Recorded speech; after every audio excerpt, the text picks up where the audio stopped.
صحیح بخاری حدیث نمبر 91۔ ایک شخص عمیر یا بلال نے رسول اللہ صلی اللہ علیہ وسلم سے پڑی ہوئی چیز کے بارے میں دریافت کیا۔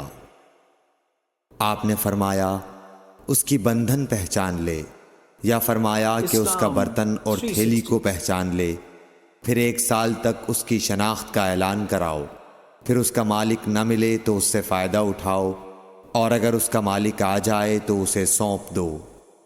اس نے پوچھا کہ اچھا گمشدہ اونٹ کے بارے میں کیا حکم ہے؟ آپ کو اس قدر غصہ آ گیا کہ رخسار مبارک سرخ ہو گئے، یا راوی نے یہ کہا کہ آپ کا چہرہ سرخ ہو گیا۔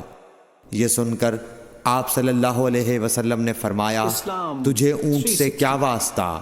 اس کے ساتھ خود اس کی مشق ہے اور اس کے پاؤں کے سم ہیں، وہ خود پانی پر پہنچے گا اور خود پی لے گا اور خود درخت پر چرے گا، لہٰذا اسے چھوڑ دو یہاں تک کہ اس کا مالک مل جائے۔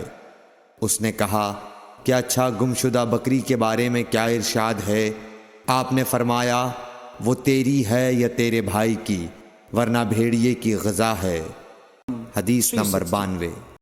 رسول اللہ صلی اللہ علیہ وسلم سے کچھ باتیں دریافت کی گئیں کہ آپ کو برا معلوم ہوا، اور جب اس قسم کے سوالات کی آپ صلی اللہ علیہ وسلم پر بہت زیادتی کی گئی تو آپ کو غصہ آ گیا۔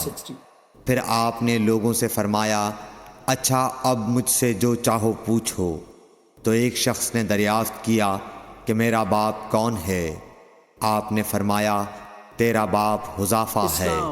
پھر دوسرا آدمی کھڑا ہوا اور اس نے پوچھا کہ یا رسول اللہ میرا باپ کون ہے؟ آپ نے فرمایا کہ تیرا باپ سالم شیبہ کا آزاد کردہ غلام ہے۔ آخر حضرت عمر رضی اللہ تعالی عنہ نے آپ کے چہرہ مبارک کا حال دیکھا تو عرض کیا یا رسول اللہ ہم ان باتوں کے دریافت کرنے سے جو آپ کو ناگوار ہوں اللہ تعالی سے توبہ کرتے ہیں۔ حدیث نمبر 93۔ ایک دن رسول اللہ صلی اللہ علیہ وسلم گھر سے نکلے تو عبداللہ بن حذافہ کھڑے ہو کر پوچھنے لگے کہ حضور میرا باپ کون ہے؟ آپ نے فرمایا حذافہ۔ پھر آپ نے بار بار فرمایا کہ مجھ سے پوچھو۔ تو حضرت عمر رضی اللہ عنہ نے دو زانو ہو کر عرض کیا کہ ہم اللہ کے رب ہونے پر، اسلام کے دین ہونے اور محمد صلی اللہ علیہ وسلم کے نبی ہونے پر راضی ہیں۔ اور یہ جملہ 3 مرتبہ دہرایا۔ پھر یہ سن کر رسول اللہ صلی اللہ علیہ وسلم خاموش ہو گئے۔ حدیث نمبر 94۔ نبی اکرم صلی اللہ علیہ وآلہ وسلم جب سلام کرتے تو 3 بار سلام کرتے، اور جب کوئی کلمہ ارشاد فرماتے تو اسے 3 بار دہراتے یہاں تک کہ خوب سمجھ لیا جاتا۔ حدیث نمبر 95۔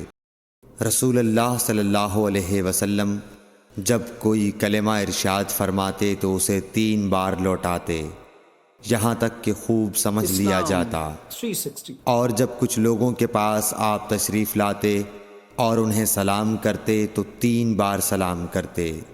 حدیث نمبر 96۔ عبداللہ بن عمر رضی اللہ عنہ کہتے ہیں کہ ایک سفر میں رسول اللہ صلی اللہ علیہ وسلم ہم سے پیچھے رہ گئے، پھر آپ ہمارے قریب پہنچے تو عصر کی نماز کا وقت ہو چکا تھا یا تنگ ہو گیا تھا اور ہم وضو کر رہے تھے۔ ہم اپنے پیروں پر پانی کا ہاتھ پھیرنے لگے تو آپ نے بلند آواز سے فرمایا کہ آگ کے عذاب سے ان ایڑیوں کی جو خشک رہ جائیں خرابی ہے۔ یہ 2 مرتبہ فرمایا یا 3 مرتبہ۔ حدیث نمبر 97۔ رسول اللہ صلی اللہ علیہ وسلم نے فرمایا کہ 3 شخص ہیں جن کے لیے دگنا اجر ہے۔ ایک وہ جو اہل کتاب سے ہو اور اپنے نبی پر اور محمد صلی اللہ علیہ وسلم پر ایمان لائے۔ دوسرے وہ غلام جو اپنے آقا اور اللہ دونوں کا حق ادا کرے، اور تیسرے وہ آدمی جس کے پاس کوئی لونڈی ہو جس سے شباشی کرتا ہے اور اس کو تربیت دے تو اچھی تربیت دے، تعلیم دے تو عمدہ دے، پھر اسے آزاد کر کے اس سے نکاح کر لے تو اس کے لیے دگنا اجر ہے۔ حدیث نمبر 98۔ نبی صلی اللہ علیہ وسلم ایک مرتبہ عید کے موقع پر مردوں کی صفوں میں سے نکلے اور آپ کے ساتھ بلال رضی اللہ تعالی عنہ تھے۔ آپ کو خیال ہوا عورتوں کو خطبہ اچھی طرح نہیں سنائی دیا، تو آپ نے انہیں علیحدہ نصیحت فرمائی اور صدقے کا حکم دیا۔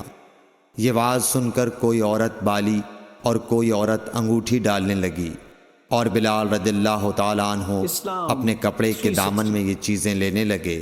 حدیث نمبر 99۔ حضرت ابو ہریرہ رضی اللہ تعالیٰ عنہ نے عرض کیا، یا رسول اللہ، قیامت کے دن آپ کی شفاعت سے سب سے زیادہ سعادت کسے ملے گی؟ تو رسول اللہ صلی اللہ علیہ وسلم نے فرمایا، اے ابو ہریرہ، مجھے یقین تھا کہ تم سے پہلے کوئی اس کے بارے میں مجھ سے دریافت نہیں کرے گا، کیونکہ میں نے حدیث کے متعلق تمہاری حرص دیکھ لی تھی۔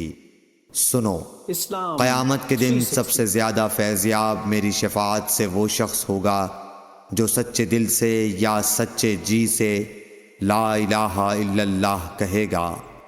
حدیث نمبر 100۔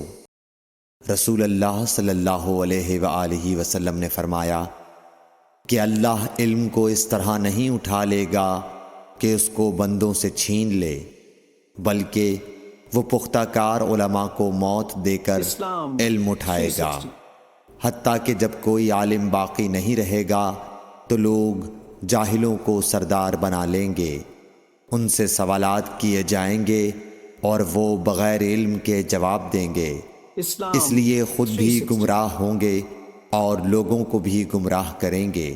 صحیح بخاری حدیث نمبر 100۔